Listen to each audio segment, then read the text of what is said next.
I've had relatives who used to make comments like, what are you going to do? You will end up becoming a cook in somebody's house. क्या बनेगा बड़ा होकर? कैसे बराबरी कर पाएगा इस दुनिया के साथ? Sandeep!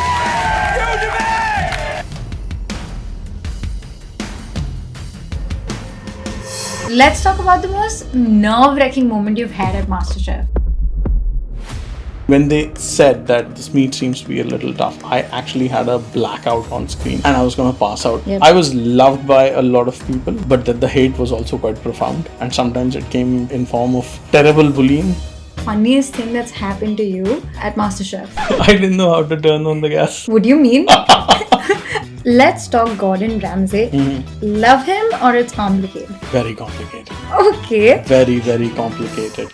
What was life after MasterChef Australia for you? You don't get any money. What you do get is a huge amount of love and respect. What's one thing about MasterChef that feels completely different from what we see on TV?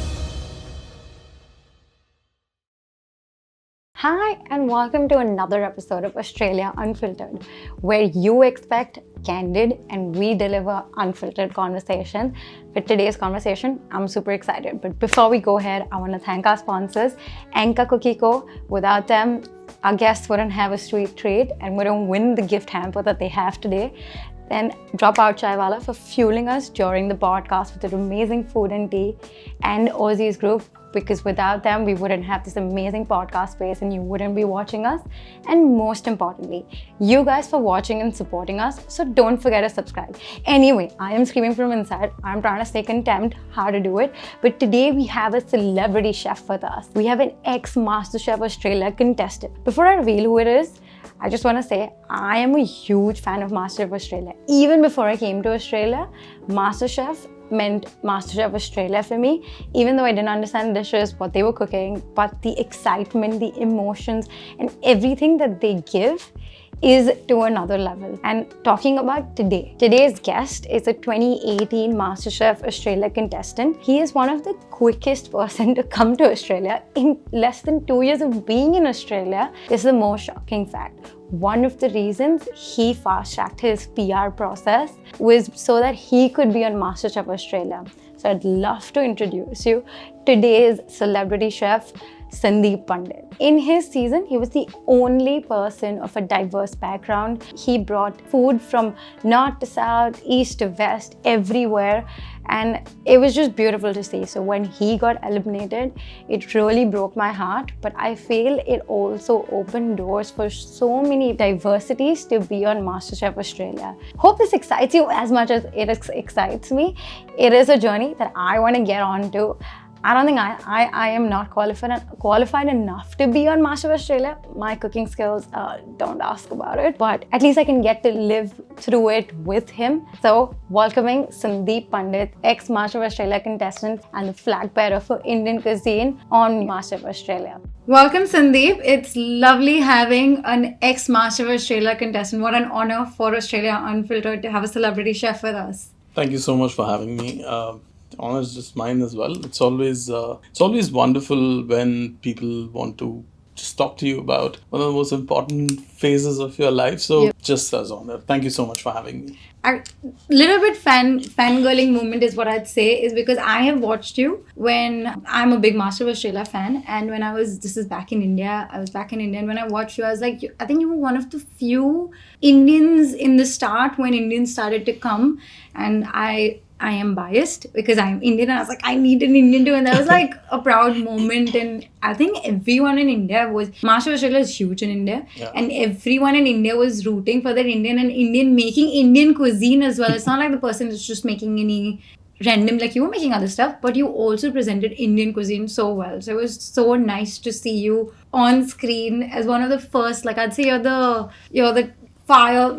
torch bearer of Indians in the MasterChef Australia. I wish I was the torchbearer, but thank you so much for saying that. India, everyone has this almost uniform idea of India. It's, butter chicken and naan effect that I call. Yes. But if you look at the diversity that India has, it's manifold. Like India, both from a population and a cultural perspective, can have Europe 10 times over and still have space for more. Yeah. However, when you talk of Europe, Everyone in the Western world still talks about the French, the British, the Irish, the Germans, Yep. the Polish, etc., etc., etc., the Eastern Europe, the Western Europe. But whenever anyone talks about India, it's like India. It was much more diverse, and it is much more diverse. And it was, I almost took it as a responsibility to showcase every aspect of the country. Yeah. I, in fact, had a I used to have this notion that I would share with some of my friends that if I make one dish for each part of the country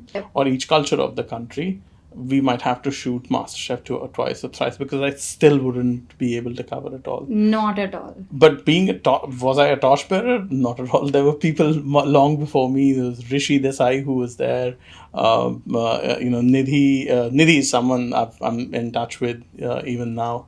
And although Rishi did well, Nidhi did somewhat well. I think Nidhi got eliminated a little quickly. Yes, she did. But I think Nidhi has had the most profound impact on me than anyone else, because it was when I was in India when her season was on. I think it was season 7, and it was very unfortunate the way she got eliminated, because I when I saw her audition, then I saw her win a mystery boxes, and now that I've not met her, but I know what she does and what she creates. I think to me she was the torchbearer.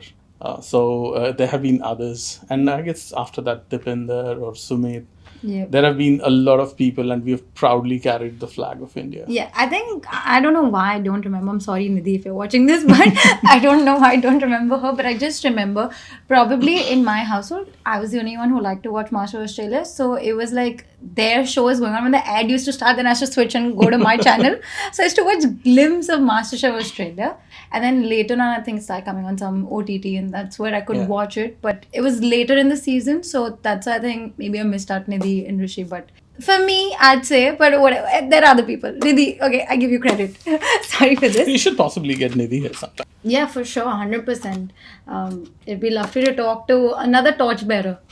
For me, honestly, she was the torchbearer. I've had great friends since who have had Indian background. I mean, Sashi definitely is someone. Sashi he's legendary because he won. Absolutely. So he had won this season before me, and in their season there was Loki as well. Yes, I remember. But in my season, I was the only person from an Indian background. So yeah, there have been a lot of other people. But thank you for calling me a torchbearer. Though there are others who are, I think, who've done that far more proudly. Yes, probably. Take some credit and be happy about it. Stop being so humble. Okay, anyway, we're talking about cooking. I want to know, how did cooking become a part of you? Like, when did you know that you could start cooking? Or you could cook, forget start cooking, you could cook. What was that moment? This is a question that gets asked of me a lot of times. The answer has never changed. My background is that I am a Kashmiri Pandit, and in the early 90s, our entire community had to flee genocide in Kashmir, and the militancy that was there. And overnight, I was 8.5 at that time. A lot of people don't have very profound memories of 8 years old, but I have significant memories. We were in Kashmir in January, and by February we were in Jammu. By the time it was July, we were in Bangalore. Okay. In 6 months, my entire life changed, completely uprooted. From being a joint family to becoming a nuclear family. It was almost like a baptism by fire. And in all of this chaos and in all of this complete upheaval of our lives, I was the first-hand witness of how hard parents work to make ends meet. Yeah. So my both mom and dad were working full-time, and mom would wake up at 5 in the morning, prepare for breakfast. She'd prepare breakfast for everyone, lunch for us, lunch for herself, papa, and then by 7:30 a bus would come. She'd leave. We'd go to school, she had we being in Kashmir, refrigeration was not something that you worried about because of the cold. Because of the climate. Yes. But Bangalore has got, although it's an air-conditioned city, but when we had been over there at that point in time, it was the rainy season, and at times it got a little warm, things would spoil. So mom taught us how to heat food over the stove, and she just told me, turn this on, isko light kar in Hindi, and it's like just stir it, otherwise it'll burn. Because we used to get this yogurt sort of smell from food. She taught me how to heat the or boil the food so that it doesn't spoil. Okay. But there was one day where it was almost, I was about 9 years old, just over 9 years old. I remember I had seen this pattern of mom waking up, going to office, coming back. The only time she had for herself was 6 o'clock her bus would arrive. By 6:15 she would make tea. Between 6:15 to 6:45, those 30 minutes of drinking chai were the 30 minutes that she had for herself. And one day I was telling my sister कि आज मैं mummy के लिए चाय बना कर रखा, so she will get 15 more minutes. Just for translation, that means he'll make tea. Yeah. Yes. Yeah, so let's just prepare some tea for mom, and she will have 15 more minutes. Yeah. Believe me, my sister's 2.5 years younger to me, so she was still she was a child. Yeah. And we would do anything to have mom's attention. And we felt that if we make this tea, maybe she'll have a little bit more time with her. That was the first time I've been in the kitchen, and I've seen the Okay. power of food. That must have been the worst cup of chai. I was just going to ask you that. Yeah. It must have been hands down the worst cup of chai. Yeah. I was habituated looking at her, what she did, boil the water, put some milk. Milk was also a luxury back then for us. So it was like, I'm sure it must have been dark, really nasty.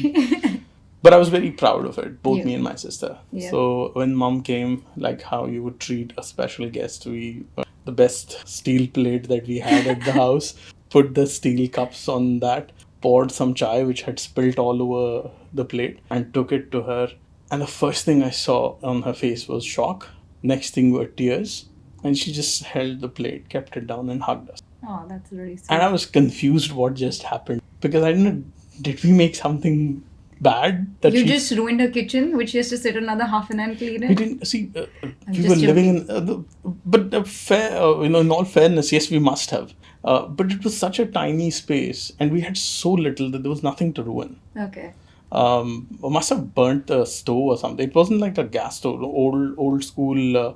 The gas, and then there's a round thing on the top, and then Yes, I don't think it was even that. It was one of those Wick kerosene stoves. Okay. She didn't want us to pressure pump. There were these new kerosene wick stoves that had come where you just light it up and it burns. So I'm talking about dire poverty. Oh, okay. And in that, she just drank that tea, and I saw the power of food influencing someone. I couldn't really put it into words at that Yeah. time. I was way too young, but something fundamentally changed in me. And from that time to today, I think I found my purpose in life. I think I discovered it on that day. Wow. And the purpose of my life is to feed, and if possible, feed them like a dadi or a nani, like a grandmother. Yeah. I think that day I discovered it. And since then, kitchen became the only happy place, because as my parents were working hard, things were hard to come by, didn't have enough initially to, Yeah. forget about the luxuries, the basic necessities of life were hard to come by. Yeah. We had left everything in Kashmir and we were here. Yeah. So kitchen became my happy place. It became a place where I do more with less. Yeah. And before I knew it, it's still my happy place. That is lovely. On this, you said you started cooking, you made the tea, and then it became your happy place. Usually, and specifically in India, and going back to when you were younger, the kitchen was a female-dominated area. It is. Like, is to most extent, and specifically speaking of the Asian culture, South Asian culture, it Yeah. is. So how was that for you as a male entering the kitchen? I know you said you looked at your mom and you want to give your mom, relief. But had you ever seen any male cook before? Well, it's a very complicated answer.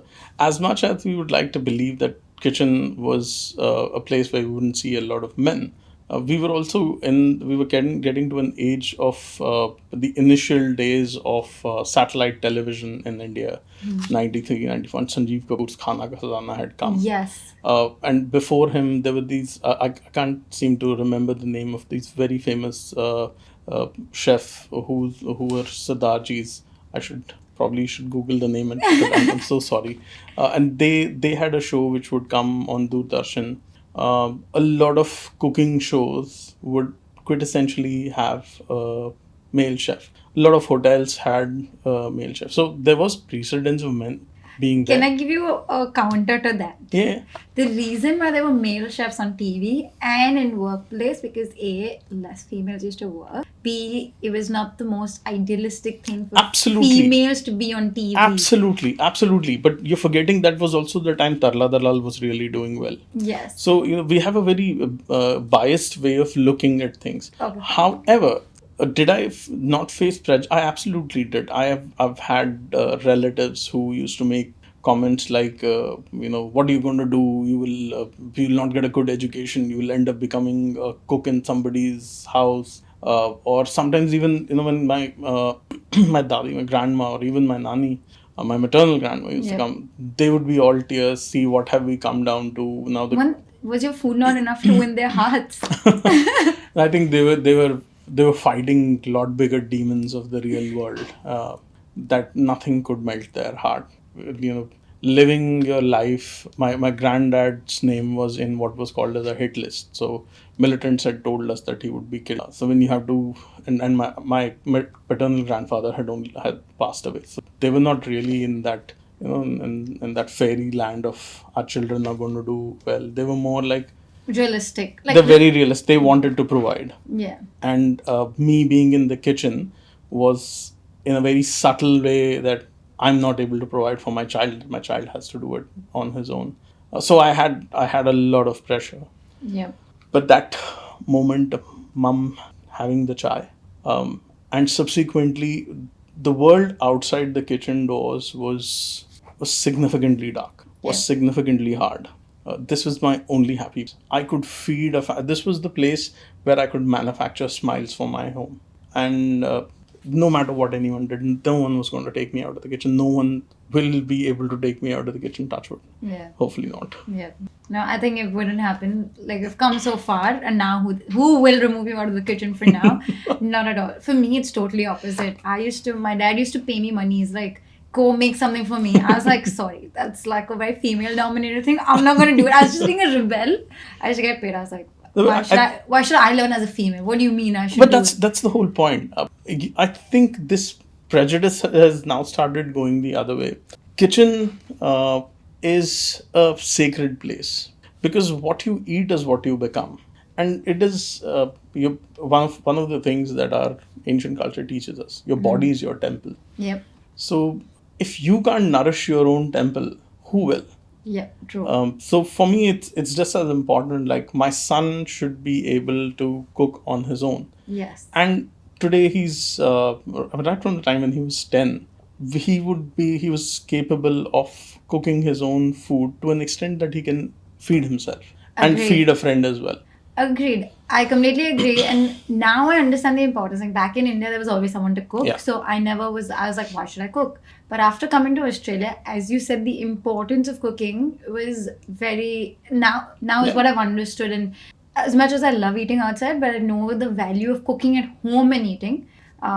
It saves money, it does all of those, but also it's my flavors, which can only come Very with my true. hand. And if you look at the concept of sustainability, this is one of the most profound ways of you being able to contribute towards that sustainability. Yep. If you can create a zero waste environment in your own life where you're utilizing and consuming almost all of what you get your hands on, that's being sustainable 101.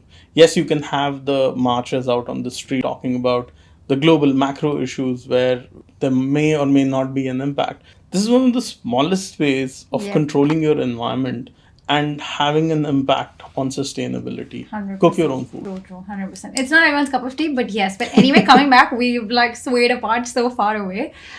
Is that, did you ever think, because I know your story, we've shared out Humans of Australia, so you got into engineering and sciences and all of those things. So was it ever your dream to be a chef? Like, when you were growing up in your childhood, was that a thing? What happened? Like, well, I wanted to be a chef. Okay. I wanted to train as a chef. But then when I told my father that I wanted to do IHM, he's like... IHM for reference to... IHM for reference Indian Hotel Management. Or IIHM, Indian Institute of Hotel Management. Yeah. That's the word. So I wanted to be in IIHM. My father was like, no, you're going to be an engineer and you're going to do your MBA. And once you do both, then you can do whatever you want. And I did that. I became an engineer, but really good at it. Did my MBA, was pretty decent at it. And after that, I'm like, all right, all done. Now I'm going to go back into the kitchen. I'm not a chef, Yeah. but I'm a cook. Okay, we'll see and we'll get to that. That is quite interesting. And then once you moved to Australia, what happened? And that you thought that you should apply for MasterChef Australia. Like, was there a thing or a moment? Because I know lots of people like yourself. You're saying you're not a chef. You like to cook, and we're like, okay, I'm cooking at home. I'm happy. But what made you push that? Okay, I should apply for MasterChef Australia, even as a thought. See, MasterChef was quite popular when I was in India. Yep. And I told you Nidhi's Yes. episode. I think Nidhi's season had happened 1 or 2 years, maybe 3 years. And I clearly remember that night of her elimination. I did not like that. There were other contestants as well that not getting... just getting a blackout of some real good friends who are now good friends and who got eliminated. And I was like, okay, I can do this, because there's a genuineness in everyone who is in MasterChef, that the story is quite relatable. So when the universe gave me an opportunity to come to Australia, working for Cognizant, I came in here, and that is when Sashi's season was on. Yeah. And I wanted to apply. Then the first thing that's there on the application form is, are you an Australian citizen or Yes. a PR? And my answer was a big no. Yep. So I couldn't. I'm like, all right, I'll get a PR. Wow. This people have other motivations for getting PR. This is the first person who wants to get a PR to get into MasterChef Australia. Well, I wouldn't say it was the reason, but it was definitely one of the reasons. Wow. That is. I got, my wife knows it, Prahalika knows this. We got our PR grant on 7th of July. And on 8th of July, my application to MasterChef was complete. Wow. Did you have it ready? You just had to click send? I just sat through all the 60 questions like a There are fanatic. 60 questions? There are 60 questions. It's a huge... I don't know whether it's changed now, but it's a huge application that they really go length and breadth. The only thing that took me a little time is they wanted me to put up an introduction video, and that took a little bit of a time. But I was by the time we had the PR application, by middle of July, everything was done. Wow. And yeah, it was one of the most compelling reasons to get a PR. Wow, that is. I'm intrigued. Can you tell us, if possible, if you're allowed to, one of the craziest questions that was there in that application form? I cannot tell you. There are It's questions which are like, they shook me up. So, I mean, contractually I couldn't. NDA, okay, fine. We respect that. No worries. But I'm But so there are curious. questions that shake your holes. Not in a very obscene way, but it just shakes you. Most of us tried it. I'm sure if any other contestant is answering, they'll have their own reasons. But when I was given my history, given how I'd come back, I had some really strong stories to put in there. Some of the questions are really soul-stirring. Oh, I think they want to know the person, Yeah. the reason for cooking, what cooking means. I'm so sure it's like deep dive. Might be like not a mini, but an intense therapy.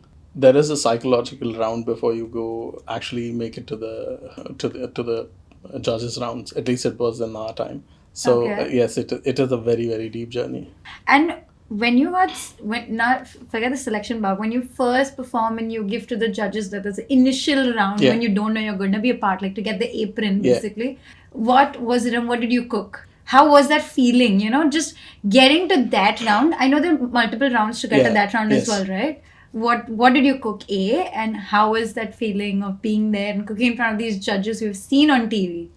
Well, getting to there was, we could possibly have an entire podcast on that. And I'm not sure how much MasterChef is going to appreciate that I mentioned it. But finally, when I made it to the judges round, I actually did not get the apron in the first round. I made a traditional Kashmiri thali. In Kashmiri, the word for feast is sal. So I made the traditional Kashmiri Rogan Josh, the turmeric rice, the haq, which are greens, mutchetin, which is, it's kind of a raita made with radish. Okay. The flavors were spot on. And I think that is why they gave me a chance to cook again. Okay. But they didn't give you an apron. They didn't give me an apron. And when they said that this meat seems to be a little tough, I actually had a blackout on screen and I was going to pass out. and I had to keep telling myself, do not fall down on live television. National television. Do not fall down on national television. And I kept saying that and stepping out. But yes. Was your meat undercooked? It wasn't undercooked. It was hard. So I was very new to Australia, and I was used to cooking in those good old school pressure cookers of ours. 20 CTs. I actually made everyone count. 20 whistles. 20 whistles. Yes. And I knew by 20th whistle it'll be done, and it wasn't. Turns out that the lamb here actually gets harder the more pressure cooking you try to do to it. It has to be like slow cooking gently over a period of time. It had to be, because I think I had to be given a lesson in humility. Yeah. So I cooked the North Indian flavors or the Kashmiri flavors that I've been born with. Took me to the show, because that was my signature dish, even to make it to the judges round. Yeah. But it was my love of the South Indian food that got me the apron. What did you cook? I made South Indian style. So I couldn't really make prawns gassi, which is a dish from Mangalore in Karnataka. But I used similar concept to make a South Indian prawn curry with jeera rice. This was used to be a go-to food in Bangalore after drinking. Have some prawn curry and have some rice and be happy. I'm like, okay, I'll go to my happy place. Oh, wow. So yes, it was. And it was also like, it almost was like coming a full circle, because I remember saying it in one of the interviews. As a child, prawns were, the first time I've ever eaten prawns was when I was like 16 years old. Okay. Couldn't afford it. It's more expensive than mutton. Yeah. So you would spend money on mutton because you can make so much of it. Then, so that dish was, I just broke down in tears. I'm like, I'm remembering my childhood. But yeah, it was wonderful, and I got the apron, and it was a blind tasting, so they didn't really know I had cooked. Oh, wow. But on the blind tasting, I got it. Oh, wow, that is wonderful. And then now getting to the main thing. This is still getting the apron. You're yet not a part, you did not enter the MasterChef Australia kitchen. How was it when you first walked through that door? They shoot that scene, it's yet stuck in my head because I've watched it so many times. That entry shot that they click and then everyone's walking through that door, running and screaming. Yeah. How is it feeling for you? It was, see, every single time that I've been into the kitchen, obviously they don't really show it on air. I've always touched the floor and touched it. For me, that kitchen is sacred. Yeah, for sure. It was a culmination of a lot of prayers, a lot of dreams. For me, MasterChef will never be a television show. Yeah. It is, for a lot of people in India, even today, MasterChef Australia is sanctity. It's the dream, yeah. Exactly. It's something, it's very sacred. 100%. I still have my apron. I still have my chef's apron that I got while I won the immunity pin. And it's like neatly kept. It is something you treasure, that you pass on for generations. Exactly. And that you tell that generation, oh, this was a person in our family who was a part of MasterChef. And I was the only immigrant of my kind in that season. I think I'm the only MasterChef Australia contestant who has ever made it to the show within the first 2 or 3 years of being in this country. I agree. First of all, you got a PR for being in the first 2-3 years of being in the country. That is the thing. And then going to MasterChef, that's a... Did you come to Australia just to go to MasterChef Australia? Well, I was told that I should go there, but I never knew that I would. But my resolution of 2017, I have this little habit of writing them down. So I'd written it myself. I'll 100% give it a shot to be at MasterChef. And by the end of 2018, I was in it. Yeah. So even before I had completed 2 years in Australia, I was in MasterChef. Wow, that is amazing. I think one key takeaway I'm going to take from this is, even though you're an immigrant, you can yet be a part of MasterChef. Just you need to have a permanent residency. You need to. But as an immigrant, don't underestimate yourself to be a part of MasterChef Australia. Yeah. And I think this is a country of fair opportunities. And that showed me that, yes, people have experiences both good and bad. It was a pivotal moment in my psyche that I can come to a foreign land and... we have this whole concept of, karma bhumi, where the land of your karma is also a mother. Yeah. So you come to a foreign land and she will adopt you like her own. Yeah, and Australia adopted me like her own. Yeah. So I was really very proud of that. I'm swaying a little bit, but I really want to ask this question, and then we'll come back to you. Is Can a person who has dietary requirements, for example, a vegetarian, or they have some beliefs, can also go to Master Australia, or they need to cook meat? Well, there are always people who will have some dietary restrictions. Like my very close friends, Waleed and Tati, Yes. they're both Muslims and they wouldn't cook pork. Yes. We had one contestant who didn't get the apron, but not because she wouldn't cook meat, but more so that she was vegan. Yep. She made it that far. Her dish, unfortunately, on the days of the audition was not great, so she didn't go far. It's you might get a challenge one day where you are stuck at making meat, and you might have to. But Like, so you have to make meat. There wouldn't be an exception that, okay, if the challenge calls for it, you will have to. Usually, the likelihood of that happening is more or less. I mean, less than 50. usually, like, if there's, those pressure tests. Yeah. Now pressure tests, the chef Yeah. gets something. They wouldn't bring an exception for just this one person's dietary requirement. They do their best, but it is hard. It is hard. However, you gotta take it like this.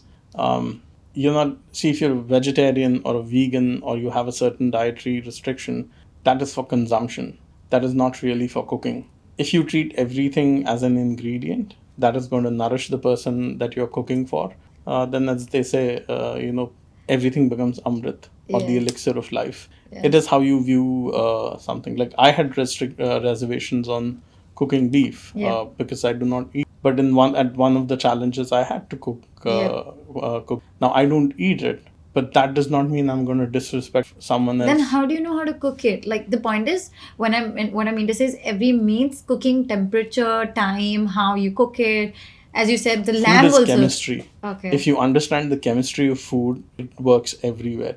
So, like in baking, you got to be accurate. So, if you're doing something that you don't know, learn the science of it and do it as a scientific experiment. True. It will behave the way you want it to behave. True. You know what? This is a very funny thing that happened with me. I was like, I'm gonna make banana bread. I like overnight, and I'm like, how difficult will it be? I used to see so many reels, and like, I just put flour, eggs, milk, and mix the banana, smash it, and then I made a whole like story on my Instagram, and I was like, people were like, oh, what's the next step? What's the next step? People literally were asking. And then when I got it out, it was hard rock. Like, I could throw it in your head and your head would break, but the banana bread wouldn't break. It was so bad. After that, I get premix packets, and that really works for me. Just add bicarb next time, or the best banana breads are made with natural yeast.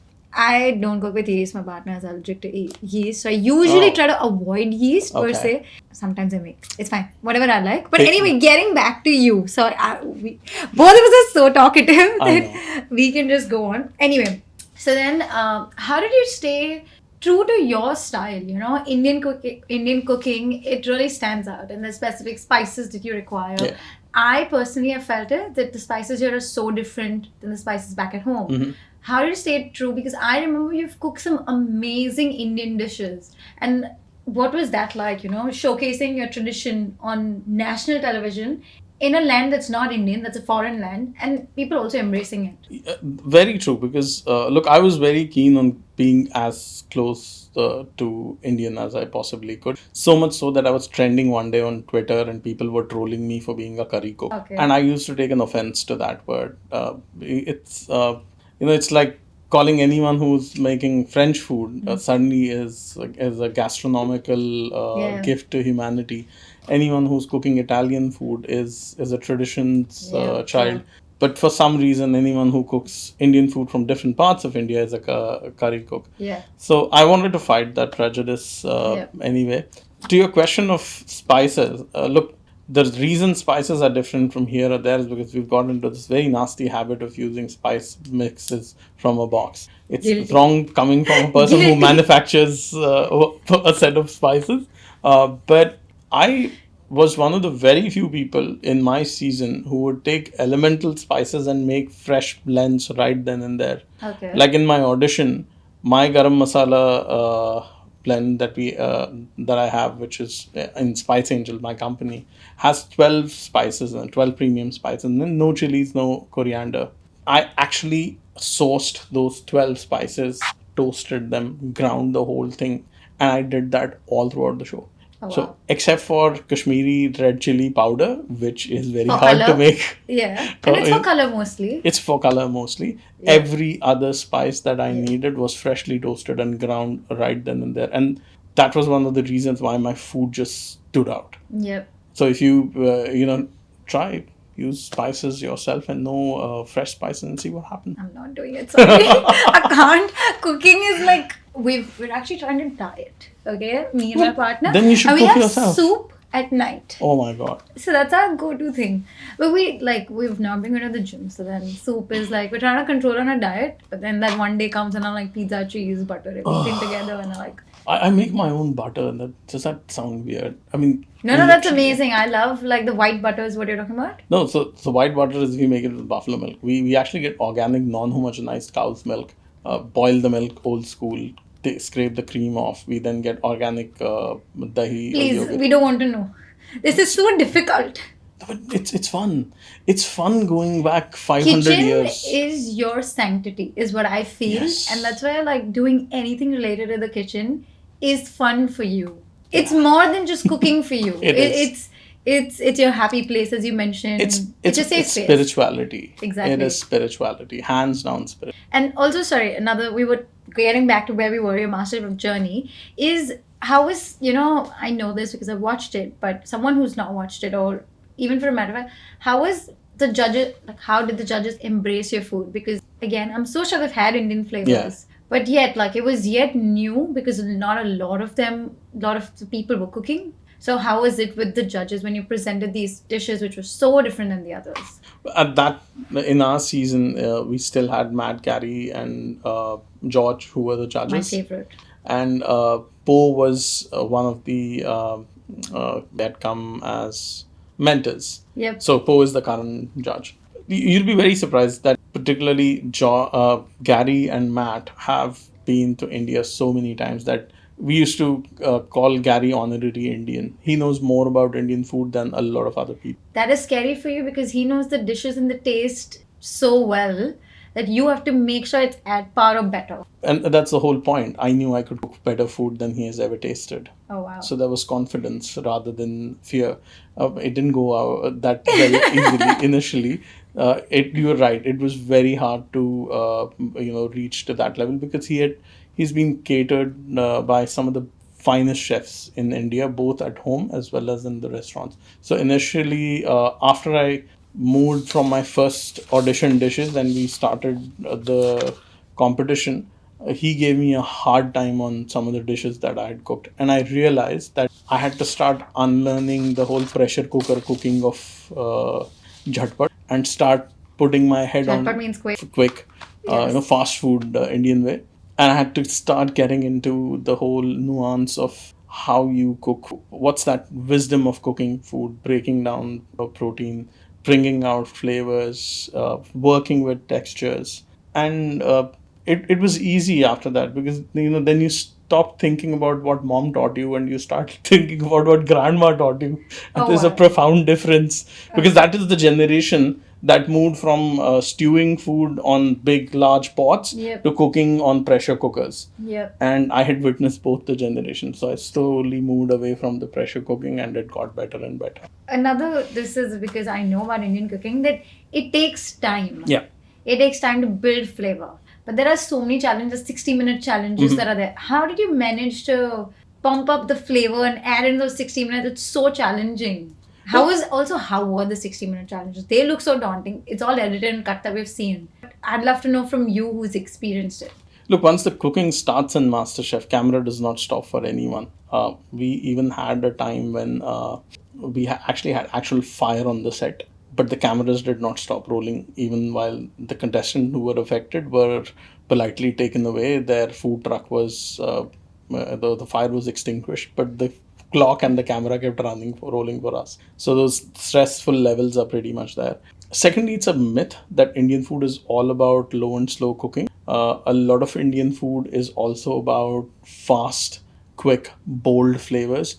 I mean, just take your chutneys, take your kachumbar salad, take a stir fries. Like one of the dishes that I created was smoked masala lobster. Yep. It reminded me of a dish that I had eaten in Alibag, which a lady prepared for us, which was she did it with prawns and tiny little lobsters. I just elevated to a French level. Indian food has all the elements to it. So yes, in 60 minutes, when I tried to do Rogan Josh, it didn't really work. But then there are parts of India where you make food which can be done. You can do terrific food in 60 minutes. You can make kheer, although I got eliminated on it.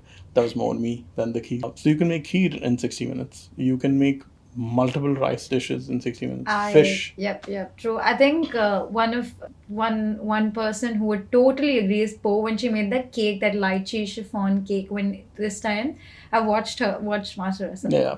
When she made that in that 60 minutes till the end second, when everyone was stressed. Like, I'm so sure contestants were stressed, people watching were stressed, people filming in the production were stressed, the judges were stressed, but the way she pulled it off. She's a magician. She is a magician. She's like my spirit sister. I remember she was my mentor when I won the immunity pin, and it was her tip that saved me. At Yes, the last I remember moment. that. Yes. So she's God bless her. She's God's gift to humanity from a culinary perspective. Yeah. Such a grounded human being, so talented, Yeah. yet very humble. I mean, I remember when I met her for the first time, we were meeting in a green room and I was kept away from all the other contestants. She comes in and I have a shock. And she was like, "Hey, Sandeep, how are you doing? You really, that dish was amazing." "Oh, can I say something?" She's like, "What?" I said, "I have a stuck moment. So can you just sit and I'll just look at you and you keep talking?" Oh my god. She's like, "Oh, that's all right." But yeah, I've, a lot of times after the show, I did reach out to her and ask for some advice. She's always been there. She's busy these days, but Yeah. an incredible human being. Yeah, she gives, even through the camera, she gives so much of energy and And that's positive her. vibes. And that is exactly it. Every time she would come onto the set, she would always come bearing food for all of us. So sweet and wholesome. Yeah, and imagine eating pastry made by her. I think milfoy was the first time ever I had it. Was I never even knew that dish existed. Must have seen it on the cover of a fancy French magazine. But when I had what she had got, you should eat desserts made by Po. They are another level. I'm not going to give my address, but I think she lives in my building because I met her once in my building. Possibly. In my lift, and I wasn't sure, like, is that Po or is that not Po? But I asked her, and she's like, yes. And unfortunately, I live on the first floor, so I couldn't like have a longer conversation. But she's like, oh, I'm on my way to Brisbane for a shoot for MasterChef. So I think maybe it was like this season that was just coming out, or it has come. She seemed very lovely then as well. She just seems like a lovely person. She is. She Yeah. absolutely is. Anyway, getting back, so what was your defining dish on MasterChef Australia? Smoked lobster masala. Absolutely. Yep. That has been touted as one of the best dishes in all the seasons of MasterChef. I remember usually when you make food, the portions always there is some remaining. Everyone, including the cameraman, ate that dish. We had I just had the lobster shell at the end of it. Yep. The judges mopped it clean. The contestants, we actually went. So Larissa had made a bread. We all took pieces of that bread and started mopping onto the sauce that was remaining. Oh wow, what a proud moment. It was, and when the Larissa had it, she said, "Crap, holy hell, you won!"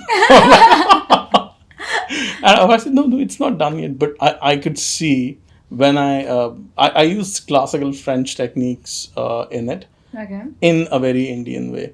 Okay. But that's why I say if British had not ruled us and French had ruled us, we would have made the best cuisine on the. I mean, we still have the best Exactly. I cuisine in was the gonna world. say that.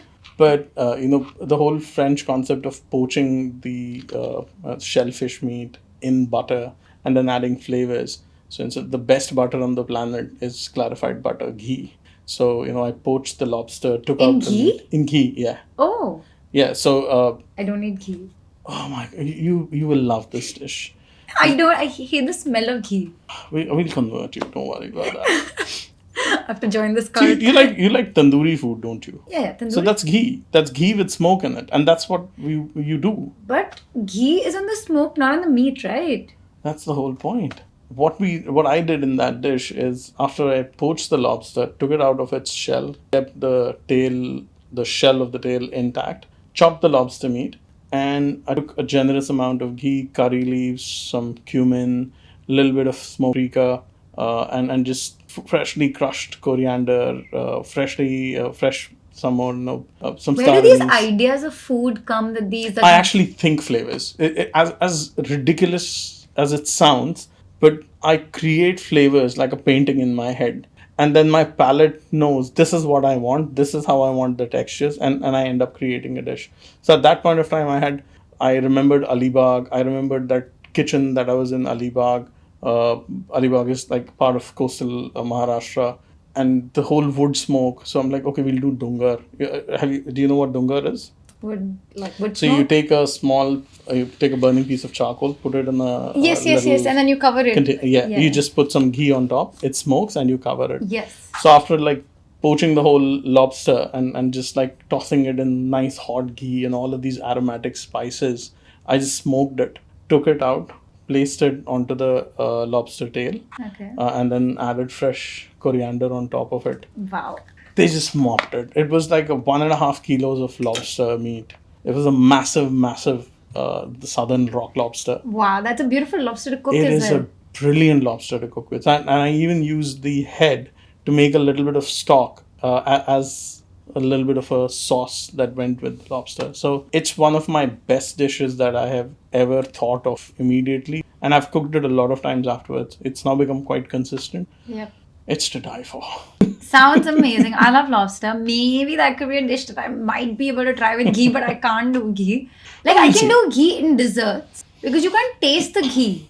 Till the time you can't taste the ghee or smell the ghee, it is fine. But if the minute you can smell or taste the ghee, I can't do it. You've got to Ghee has a very high smoking point, but ghee also has got these, it's a fully saturated fat. Yep. So the moment you heat it, its inherent properties change. It has a very caramelish sort of a taste if you heat it to a very high point and then you cook it through meat. Yeah. We'll run this experiment next time we see each other. Oh my god, I'm gonna be experimented, guys. I don't know what's gonna happen with me. But anyway, coming back, now we've spoken about the highlight or the best moment. Let's talk about the most nerve-wracking moment you've had at MasterChef. What was the most nerve-wracking moment? My first elimination, I was not in an elimination. The entire group was put into an elimination. What do you mean first? There were two? First ever. Oh, first ever. Got it. Makes sense. Yeah. So it was called the Black Apron Day, where only one person who had done a good dish was safe, and everyone else That's was. scary. It was because I wasn't, and they asked us. It was a black day in MasterChef, so black tomatoes, marin, different black spices, and we were to create a dish in a mystery box, and the bottom person would be eliminated, and that was nerve-wracking because I didn't know. I'd never seen a marin in my life. What's a melon? Sorry. A good point. That was my question precisely. What's a marin? It's a freshwater shellfish or a prawn that's found in Australia. Okay. And I had never cooked with it. So I thought I will treat it in a very fancy sort of a way, make a bisque. I didn't know what a bisque was. I just heard someone say bisque. I'm like, okay, must be a little bit of a soup. So I had that mental thought in my mind, and I wanted to go fancy, put it in the plate, put the bisque in the middle, and Matt Preston comes. He's like, what are you doing? I said, I have this idea of a little shellfish in the middle, some soup. He's like, this early in the competition, you should do things that you know rather than ape things that you're not sure of. Yeah. 30 minutes into the cook, I told the producers I'm changing my dish, and there was a jaw drop moment from it. What are you saying? I said, yeah, I'm changing my dish. 35 minutes. They said, what are you making? I said, I'll make a kathi roll. Okay. And it's like, why a kathi roll? I said, because you can't go wrong with a kathi roll. So I kneaded the dough, made a flaky paratha with omelette, made the stir fry of the marin. I treated the marin like a prawn, and made a kathi roll. And that just I almost won that episode, but then Tessa and others had done a better job, so they won that round. But the judges, I think from that day, they kind of realized that I also had the technical capability and I knew Indian flavors, be it from the street to the kitchens in depth. Isn't it like really nerve-wracking each elimination? You're like, shit, I'm gonna go out. Shit, I'm gonna go out. Am I gonna stay in? It's a whole like, I'm so sure. I know first was the worst, but each one is equally nerve-wracking. I believe so. It is because when you now it's a little different, but back then they would actually show you packing your bags. It actually happens for real. They actually used to come in the morning. The camera would wake us up, and we would actually be waking. Oh, holy hell! Yeah, now I've got to pack my bags. So it just amplified the whole thing. But I was fortunate. I've never had a bad day in MasterChef, even on the day when I got eliminated. Because on the day when I got eliminated, I did not think mine was the bad dish. So it is nerve wracking, but you get used to it after a while. Okay, interesting. And I've had this thing that, whenever there are two sides that you see people cooking, and in the end, the judges taste everything. But when the tasting is happening, the tables are spick and span. Where does the food go? What is this magical thing that happens? Magic of camera. Yeah. I'm like, what the hell? Obviously, there's a little bit of time between the food being ready for tasting and once we finish cook. So there's a proper art team on the set who are like these magicians. They come and just clean the whole bench off, and everything is taken away except for the dish that you've made. And it happens in record But time. doesn't the food get cold? Well, food does get cold, so Doesn't the ice cream melt? no, ice cream is always in the freezer. So desserts go into the freezer, and the notion is when you're done making an ice cream, if you're ready with it, if it is not in the freezer when the cooking is done, it will not be in the freezer when the tasting happens. So there are certain rules that you have to follow. Savory food, a lot of yes, judges do take a call in the last final bite. You'll see that they keep going around the tables. It's the entire process that they judge. Usually, if you go wrong in a dish, the the seeds of going wrong would have been sown much earlier in the dish rather than later, and they see that process happen. The unraveling happens long before you think that the dish is ready or not. Yeah. And that gives them a bit of an understanding who's gonna struggle, whose dish is gonna struggle. Okay. That is interesting. And like our food curries, though, if you would make, the longer they sat, the better they got. So you were happier. I was happy. Like whenever I made like the South Indian prawn curry, they're like, it's gonna take time for judges to eat. I said, let's just let them take as long as they want. The prawns will get better. Oh, wow. But for example, make a dosa that gets soggy. Dosa does get soggy, but they take the hero shots almost immediately. But again, it's very unlikely that you will make dosa as your main event. It'll also always be something that you're serving. Dosa on its own being the Yeah, main event, you'll have multiple things with it. Yeah. it's rare. And if it is like one of those challenges where you had to make a flat bread, the judging and tasting, the cooking and tasting happens quite fast. Okay. So then they do take into account that some of the foods might go, but it kind of become a little unsavory if you let it sit. But then they keep tasting all the way till the very last dish is made, and then the final taste as well. It's a very deep process that they undergo. And then now coming to your elimination. Oh no. How was it? And I know you mentioned this earlier, but what did you cook for your elimination? No, And how was that? No, I don't And want to which talk about week it. was that? I was a sweet week. God damn it. I was coming back from a very massive back injury. I'd missed an entire week on MasterChef. I had to give up my immunity pin because I missed an elimination which was about spices. And Oh, everybody's shit. jaw dropped, including the judges. Like, there's no way Sandeep would be in this. Yeah. But I was hurt. My back, I had a disc problem that had erupted. And I'm not a dessert cook. Not that I can't cook desserts, but I just refuse to cook desserts. I think I was going too safe. And I made kheer puri we were supposed to do a sugarless dessert. So we were not supposed to use any sugar that was processed. Yeah. I replaced sugar with honey, but I didn't use enough honey. So my kheer was not sweet enough. So it was a split decision between me and Tati is like she's more like a sister to me. Yeah. It was hard on both of us because she also got eliminated after like within a week or so of mine. I think emotionally it was such a big that I still carry that PTSD. That's one of the toughest days of my life When I have sometimes during COVID, you would Yeah. we were all stuck. A lot of times I would get PTSD, and the PTSD was reliving that moment over and over again. Did you come back home and cook a better kheer with honey?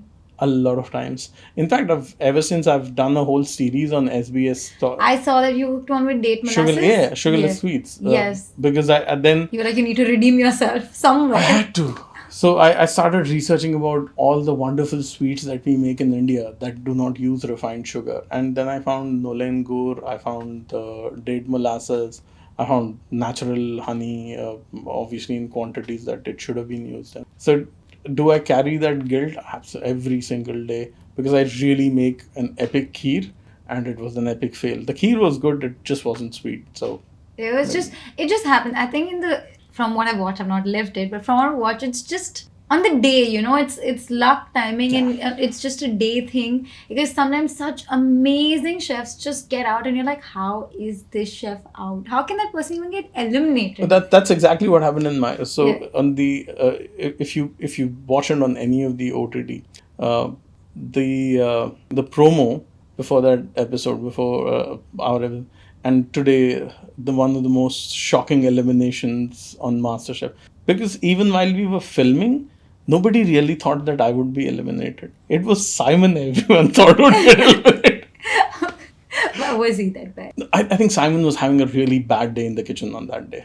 But he did what I did not do. He redeemed himself by making a sauce using beetroot. So he basically he created a sugar of his Wow. own using beetroot. And that sweet in itself was spot on onto Yeah. the brief. And I did not really hit the brief because I did use a sweetener which was not processed, but my dish wasn't sweet enough. Yeah. So up until the time my name was okay, he's safe, she's safe, safe, she's safe, and then it comes down to Tati and Sandeep. I'm like, no. It is not really ending the way I thought it Shit, I would. thought Simon was gonna be here. He and I have had a lot of chats on this. He came back on the next season, and guess what position he ended that season? What? 11th, same as mine in the previous one. Did you curse him enough so he? No, I just met when I obviously when it was aired, I said, mate, do you remember? Do you realize that you and I have now jointly finished 11th in 2 seasons back to back? Oh, He's nice. like, yeah, mate, I didn't think about it that way. But then he's also finished before, like after you in your Hey, season. he was in top 3. He was in he was in top 3. He and I have this wonderful relationship. He made that broccoli stem thing, which was sorry, Simon, if you're watching, but that was not good. I'm just being very nice and saying not good. I've heard has him a- also say that He's eccentric. I'm sure when you meet Simon, you'll see he's eccentric. He wears his heart on his sleeve. And I think he's my karmic brother of another time because, strangely, we lived in the same building in Little Lonsdale Street. Same building. They were on the 25th floor. We was on the 50th. We pretty much got into that building at the same time. I Wow. never knew him. The concierge of that building knew that both of us have been in MasterChef, but by the time I got into MasterChef, I had left that building. I went back and met the concierge. He's like, I never knew you and Simon could cook. I'm like, yeah, I never knew that Simon was here. From the very first day in the MasterChef kitchen, we both were from Melbourne. We kind of hit. We connected him, me, Waleed, really hit at a very, very deep level. Yep. But he's eccentric. He's like that younger brother that I never thought I had. Waleed is like that elder brother that I never thought I had. you got a mini family of brothers. we had a mini brotherhood family. We sometimes we used to have this habit of catching up and going out on dinners, and every time one of us would take the other two to a restaurant of their choice. We need to start that again. Yeah, you should. We have to. You should create content on that. Well, yeah, the Simon's too busy. It's very hard. I wanted to be with him in this podcast, but he's not here.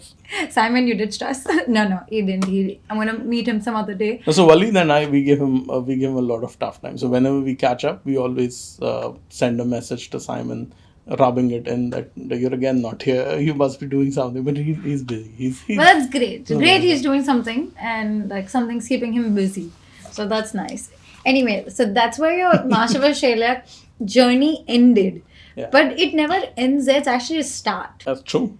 And what was life after MasterChef Australia for you? Because I personally know, but I don't know if the audience knows, that you love cooking, but you Yeah. do work full time in Yes, a I do. completely different field. So I'm a program manager. exactly, you're a program manager, which is so different than like cooking in MasterChef, like being a cook. So what was life for you after you left MasterChef Australia? Well, I took a career break, and there were I was doing well on social media. I was cooking all across India. Immediately after MasterChef, I went to India and I was doing a lot of work with Jacob's Creek and whatnot. And then went to London, helped a friend establish his restaurant. Wow. This was in March 2020. Oh, what a time! March 2020. COVID. Exactly. Yeah. And the moment we opened the restaurant, we get Ouch. this news that Australia is closing its borders down and I have to come back ASAP. Oh shit. Oh, yes. And yeah, it just, I'd quit my life of over a decade, and it got very hard after that. Not having, there were projects lined up, but obviously for that, I had to be in India, but then whole of the world was in lockdown, so nothing really came to fruition. I think that was one of, like everyone else, one of the most darkest phases of my life. Because from being right at the pinnacle of fame, career, profession, I was in back then a foreign land. I still had just, it wasn't even 2.5 years that I had just arrived in Australia. Wow. We had just taken a home of our own, so I had this mortgage to pay and no job. But the only little money that I was earning was through some small endorsements that I was getting on Instagram. Wow. If it was not for Prahelika supporting me, the family, I think my back would have been broke. So she kept my spirit and my spine absolutely in good form. Oh wow, that's wonderful. But that's it. It's life can change for multiple reasons, and you never know what just happens. It's a lot. Getting back to the part where you highlighted the Indian cuisine so much. How did you feel, and how did people welcome you? Like you might like people welcome as in people might have messaged you, might have met people. Yeah. How was that for you? Being like the Indian cuisine. What is the right word I'm trying to find? Like Ambassador. ambassador. Yes, ambassador. You have the words for yourself. I don't need to give it. So humble. Oh, thank you so much. It was very humbling actually, because I had gone with a very I had gone with a notion that I will not cook any other cuisine except for Indian as long as I can. So I won a lot of fans, and I also coped a lot of criticism because of that. Do I hate it? Absolutely not. Look, Yep. it was something. It's my identity. I cook good food. I'm amazing on a barbecue, and I'm amazing on recreating Indian flavors on a barbecue. That is why I was called the Spice Angel. Yep. And I wanted to showcase that. Who gave you the name Spice Angel? Sorry to cut you. So it was actually Gary. Okay. When he ate the smoked lobster masala for the first time, his face just lit up, and they actually showed it on the camera. And he looked up at the gallery and like, the angels are singing. Okay. And subsequently, during my elimination, the entire all the media that was interviewing kept calling me Spice Angel. I just registered the name as my business. Very smart. So it was very hard to carry that on your head, because I refrain from calling any of the dishes as authentic, which is such a loved word in Australia. Every restaurant you go, this is authentic Indian food. Authenticity is of a region. Authenticity is of a produce. Yep. Authenticity means that it comes from a specific part or is made by a specific person. Yep. Authenticity cannot be of a dish. Traditions can be of it. So I can make a traditional sambar, Yes. but every kitchen in India has has their own I wouldn't say version of it, has their own adaptation of it, 100%. My sambar, if you eat, it's a very Bombay, like Mumbai sambar. and there's nothing wrong in it. Yep. Every single person making Indian food will make it in their own adaptation. Why? Because your muscle memory and my muscle memory are different. Your muscular output while you try to stir the dal or stir the vegetable will be different to mine. You might stir it 4 times, I might stir it 3 or 7 times, and believe me, that impacts. That's why you say, right, in Hindi we say, maa ke haath ka khana, mother's, my mom's hand taste, or my grandmom's hand. That's because the hand or the muscle really plays a vital role. True.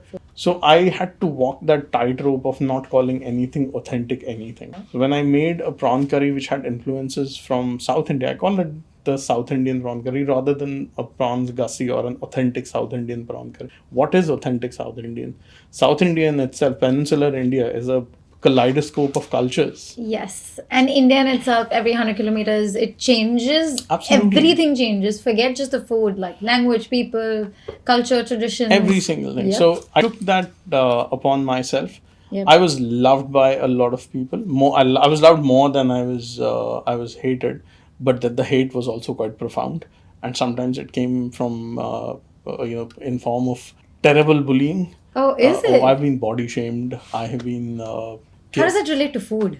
Just people just love saying stuff about you. Okay.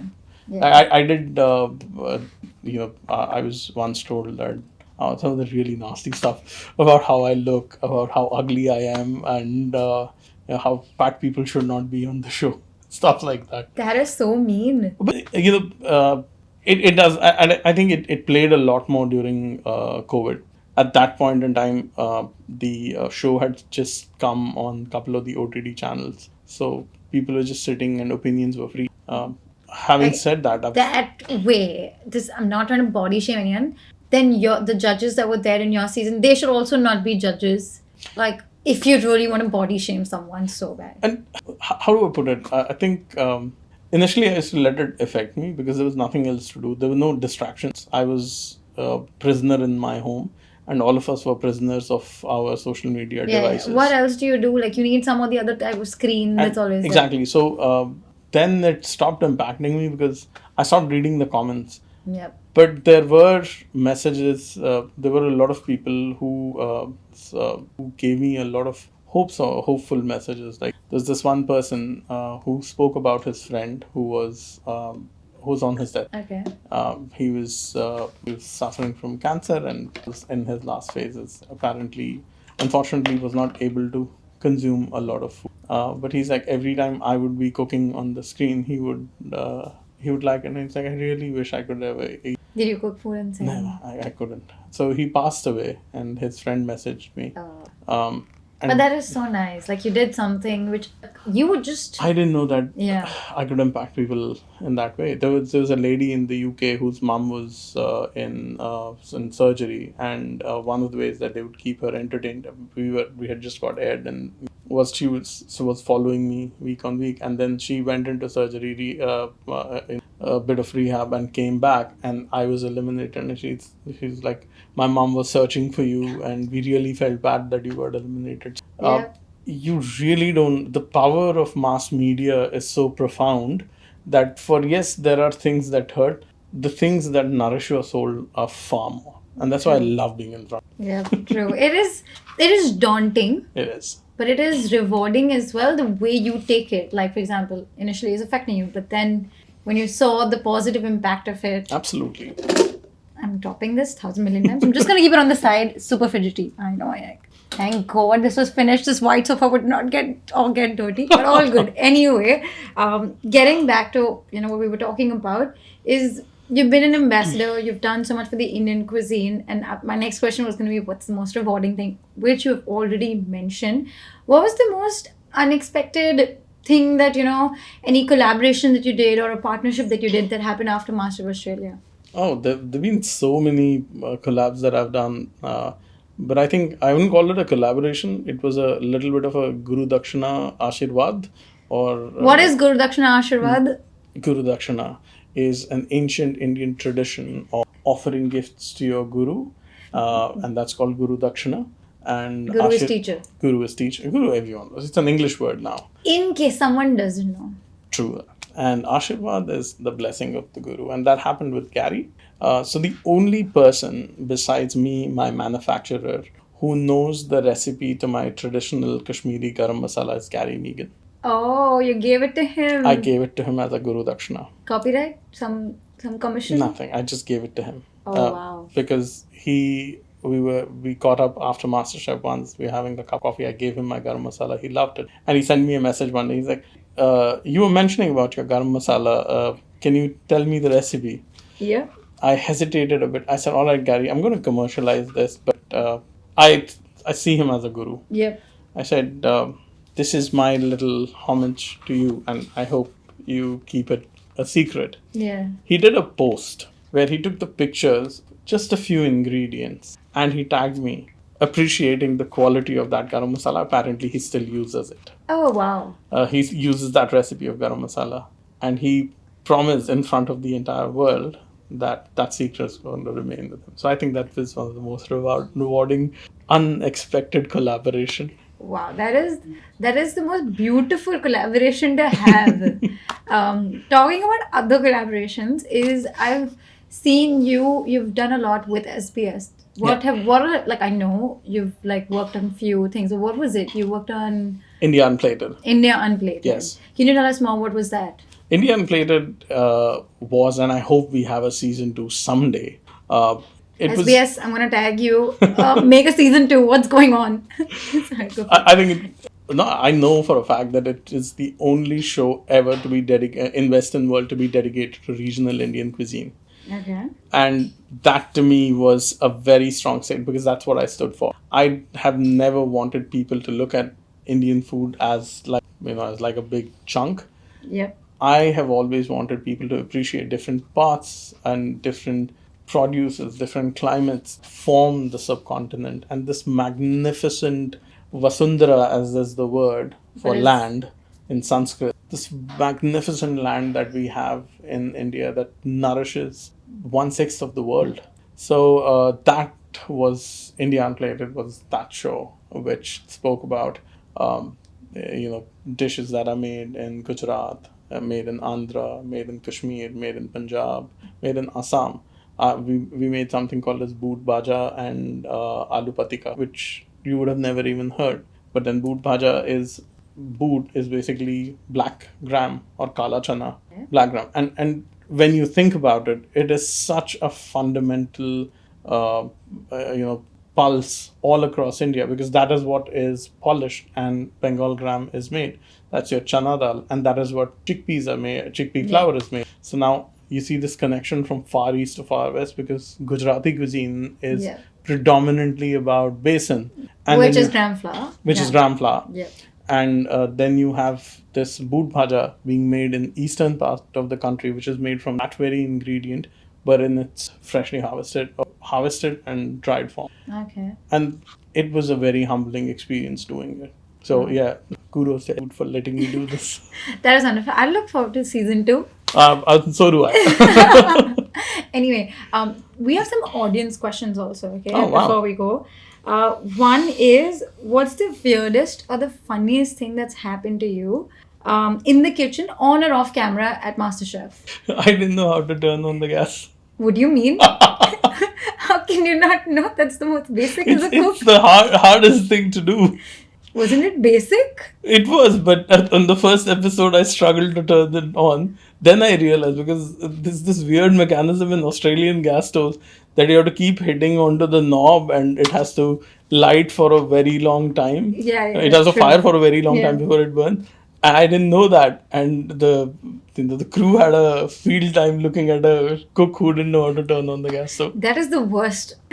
Not turning on a gas. Kudos to you for Thank you. surviving till those weeks as well after not turning on. It happened, actually, it happened more than once. So then they knew that he needs help in turning on the gas. But that's fine. Another question: what's the biggest misconception that people have of life after MasterChef? That we become celebrities, not at all. No? We do not become celebrities. Yes, you get a little bit of fame.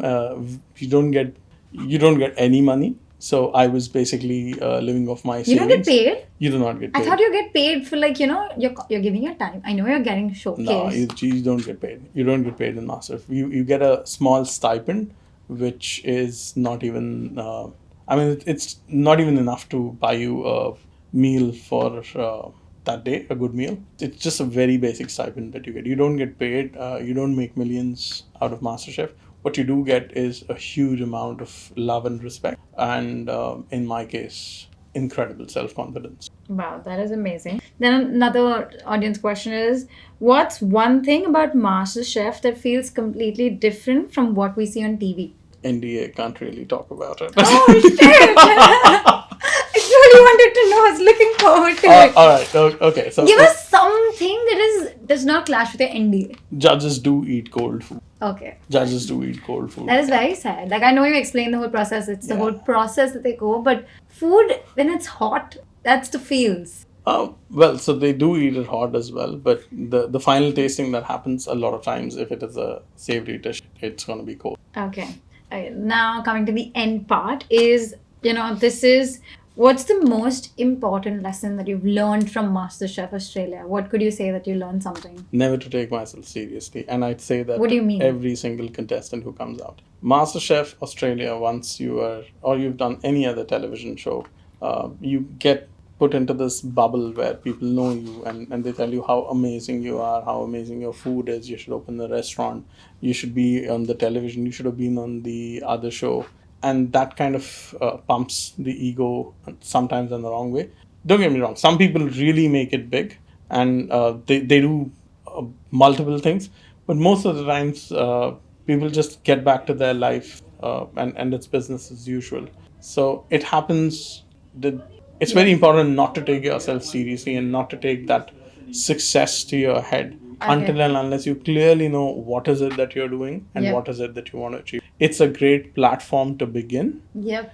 but it is not the whole universe in itself. It is another chapter in your life. Live it, move on, get on to better things. Yeah. Do not take yourself seriously. It's like, not equally comparison, but it's like once you're in Survivor, you get fame, but Yeah. that doesn't mean that's the end. You need to figure out what you want to do.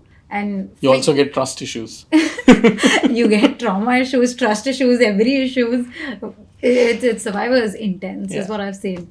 Anyway, if you could go back and give your your pre-MasterChef self an advice, who was just stepping in the kitchen, Yeah. what would that be? I would ask him to be on the path he is, and the life is gonna be this beautiful oyster, and the whole world is gonna be his oyster. Do not digress. Do what you're doing. Things will turn out well.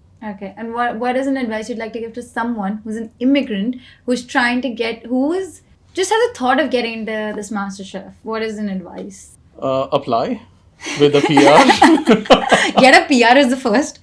Get a PR. Yeah. Apply, and make sure that you can cook an incredibly flavorful dish in 60 minutes.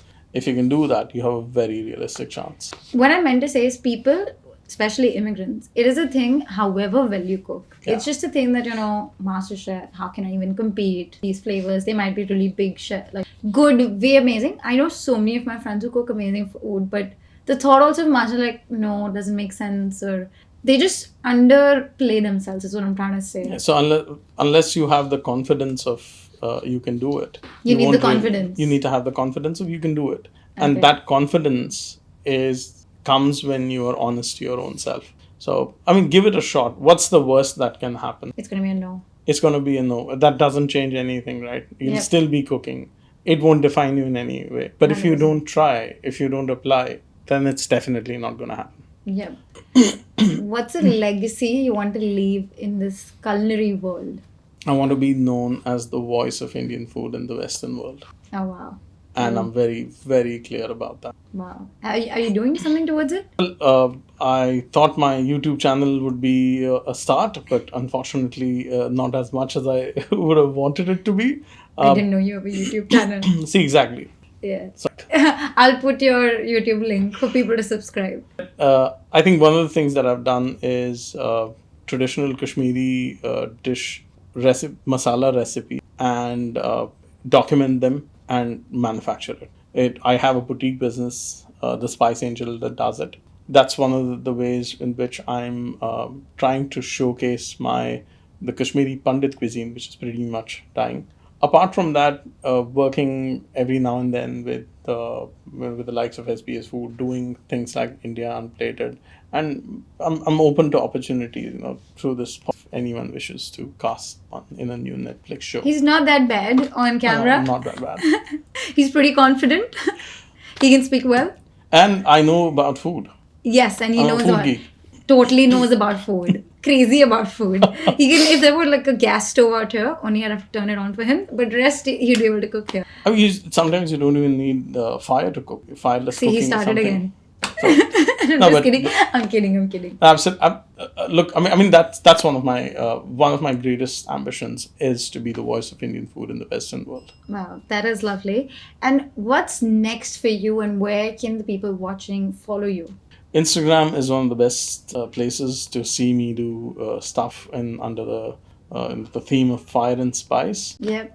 I do have pop-ups that I every now and then announce over there. They can always come and say hello to me on one of my pop-ups.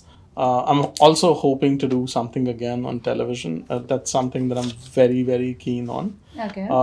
Unfortunately, what I've seen is there is no systematic way in Australia to make it happen. In India, I've found avenues that could do that, but in Australia, it's still a very hard place or a hard sort of a industry to get into. But that's something I'm very keen on because if you look around, there is Sorry.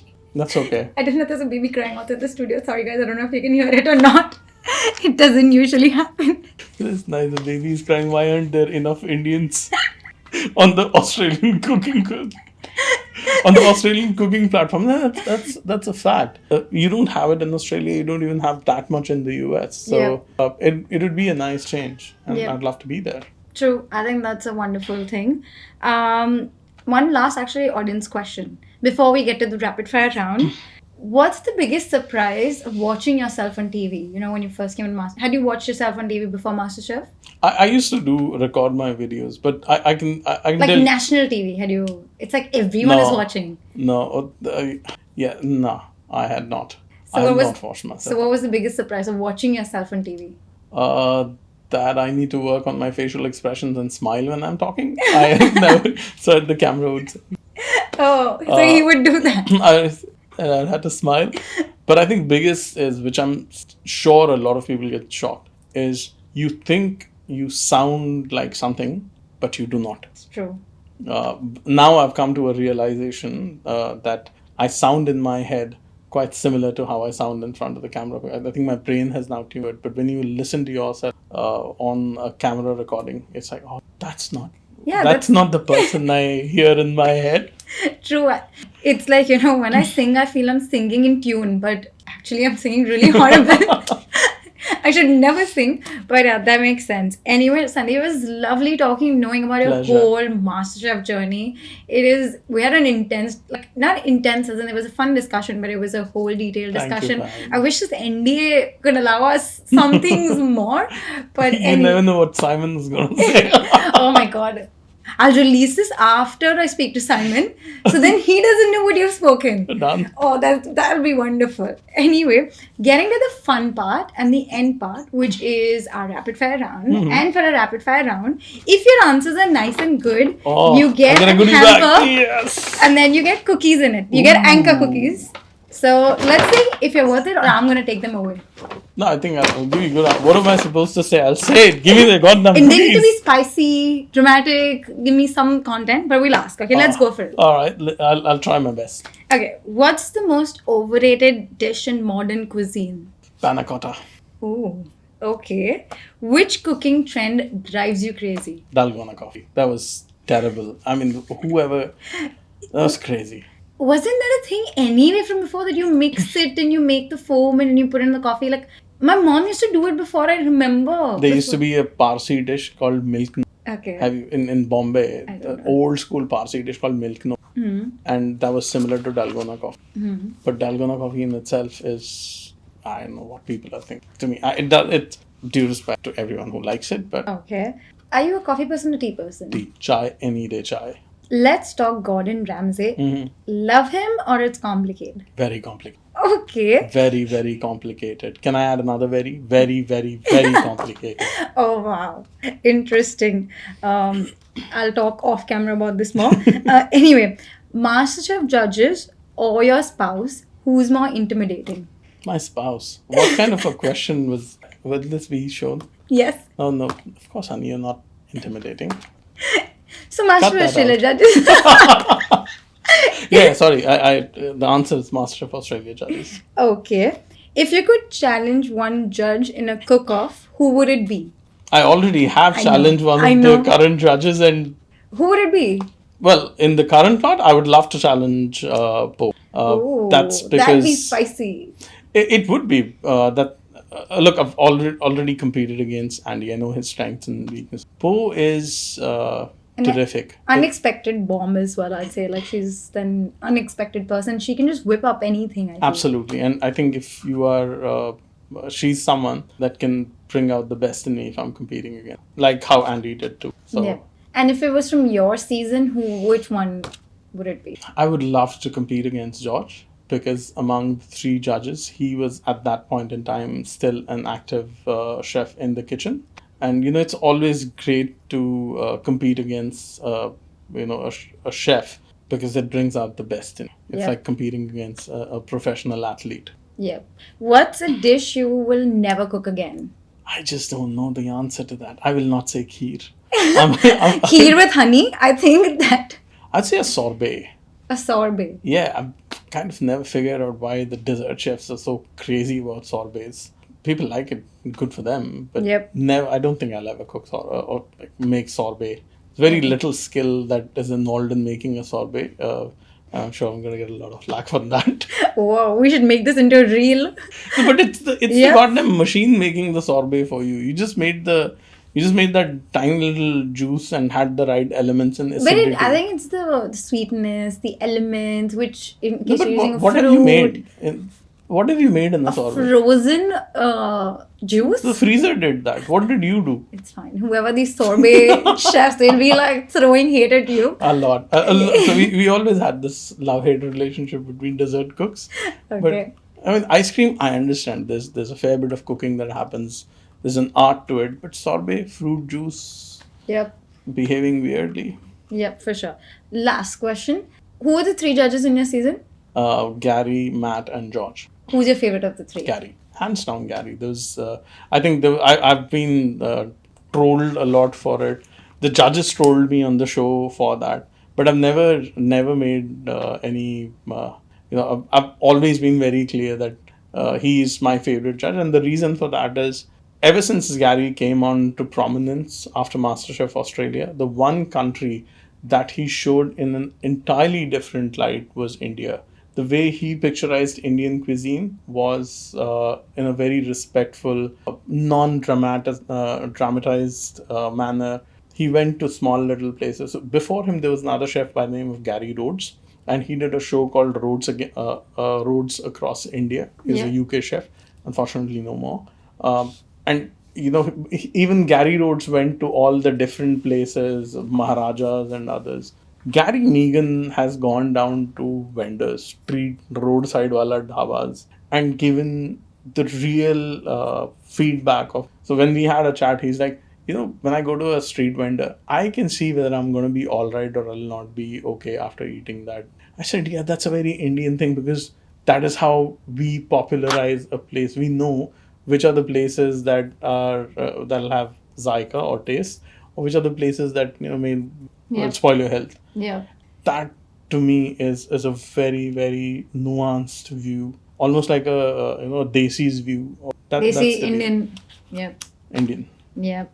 Oh wow, that's amazing. Actually, one question that I want to add on. I can't remember this chef's name. He's, I think, English or US, not Gordon Ramsay, but he's very well known. He came like last season and Curtis Stone. no, not Stone. Not No, Curtis. he's nice. Sorry for making that face. I didn't mean it that way, but I wasn't thinking. He's not Aussie. Okay. He's not Aussie. He's an old man, curly hair, short hair.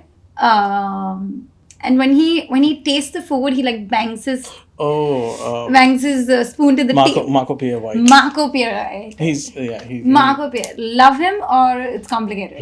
Respect him. You can't have complications for Marco Pierre White. He is someone that Gordon Ramsay has learned from. Yes, true. Marco is, there is a point in every single professional's or artisan's life when they become beyond critique, and I think people like him are beyond. He's like Sanjeev Kapoor. You cannot critique Sanjeev Kapoor. Yeah. It's not just a cardinal sin. It is like people who are seen as acharyas, or in Sanskrit is one language that has multiple names for teachers depending on their capability. The level. Depending, from adhyapak to acharya. Please translate guru. for our audience. There are no literal translations. Okay, the levels of being teaching. a teacher. Like principal, vice principal. Exactly, but again, those Head are of teachers. designations, not levels of a teacher. You can't explain it, but per se, kind of a feel. Why does this? The ultimate teacher is a guru. When you call someone a guru, He's a god of culinary. But Marco Pierre White is now an institution in himself, and listening to him talk about food will enrich you and your soul at that very moment. So he's just like, even for that matter, Rick Stein. Rick Stein is beyond critique. You can't have an opinion on Rick Stein. You could, Everyone has, yeah. Lesser mortals could have.